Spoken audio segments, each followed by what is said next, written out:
Amari Cooper's touchdown by years. This is kind of interesting. So you see 6 in his first year, 5, 7, 7, 8, 5, 8 in 2021, 9 last year. The question becomes, could a full season with Deshaun Watson set him atop the NFL in 2023? I think that's possible. I think Elijah Moore is going to have a pretty good year too, though. Hey, I tell you what. See, this is the tricky thing. If you told me, if they say, G. Bush, what's a hot take? My hot take could be, there's 3 different receivers on the roster that could lead the team in receiving. Donovan Peoples-Jones, Elijah Moore, or Amari Cooper.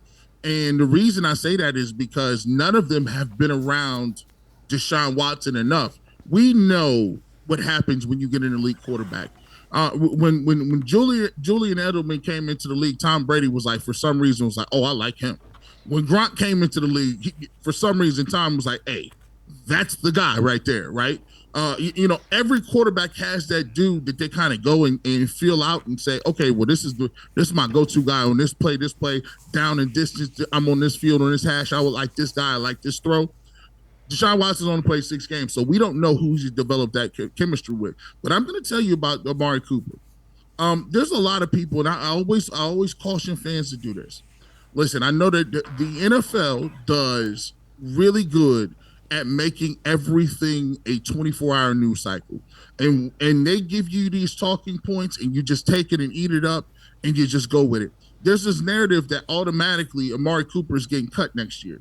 And I'm like, listen, if Amari Cooper comes out and he puts up 11, 12, 13 touchdowns and he's over 1,400 yards, I mean, come on. He had 1,100 last year, and Jacoby Brissett was throwing them the football. If he has that amount of production, it is not a foregone conclusion that they're going to, get rid of him because they got new guys in the wing. Listen, this is a reset season. We will see after this season who really emerges as the number one. The guy what the offense looks like, what they like to run, because guess what? We really haven't seen anything like that at the end of last year. He was a little banged up, but be truthful, all he did is probably go out and have one of his best years as a pro with a backup quarterback in Jacoby Brissett when he had a bunch of talent in Dallas. I'm not so sure that you're going to get rid of an Amari Cooper, because I think he's poised for another really good season. And I don't think the Browns are going to be running the part with that if Deshaun Watson feels like he's his number one guy.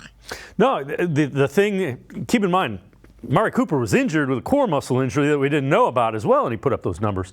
You might see a restructured contract where he gets a big signing bonus, and he gets more money, and you lessen the cap hit, and you deal with it whenever you have to. That might happen if he has a big year, but I'm with you. I don't think it's a foregone conclusion that he gets cut.